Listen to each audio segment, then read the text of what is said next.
ওকে, ঠিক আছে, হাত নামা।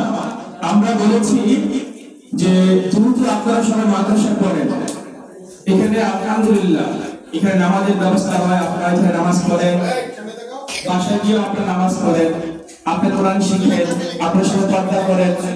আলহামদুলিল্লাহ, এটা খুব ভালো একটা সুযোগ আল্লাহ আমাদের করে দিয়েছেন, আপনাদের করে দিয়েছে। কিন্তু আমার কথা আমরা বলেছিলাম যে আপনারা এখানে যে লেখাপড়া শিখেন, যে নামাজের কথা শিখেন, যে পর্দার কথা শিখেন, এই কথাটা আপনাদের আব্বা আম্মুকে বলবেন, আপনাদের দাদা দাদিকে বলবেন, চাচা চাচি, খালু খালা, মামা, যারা আপনাদের আত্মীয় রয়েছে তাদেরকে আপনাদেরকে বলতে বলেছিলাম।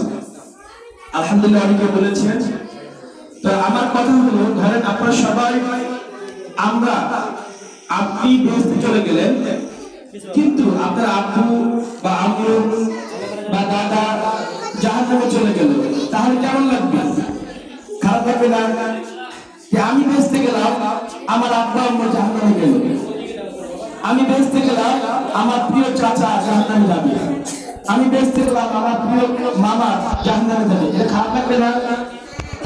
আমি বেহেশতে গেলাম, আমার আত্মীয় স্বজন জাহান্নামে গেল, তাহলে বেহেশতের মধ্যটা আমার ভালো লাগবে না? লাগবে?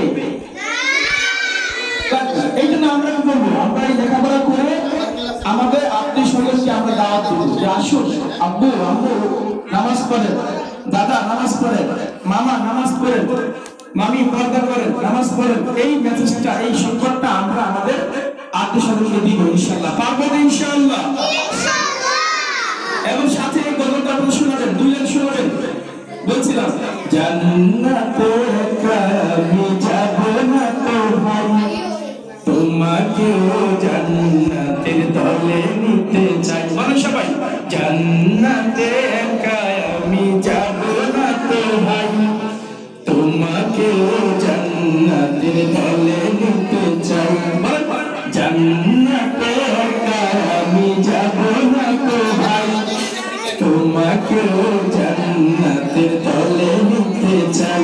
এভাবে আমরা মেসেজটা চাই দেবো যে আমি একা জান্নাতে যাব না, আমি আপনাকে নিয়ে, আপনাকে সাথে নিয়ে আমি জান্নাতে যেতে চাই। এভাবে আব্বু আম্মুকে, আমাদের আত্মীয় স্বজনকে আমরা এই দাওয়াতটা দিই।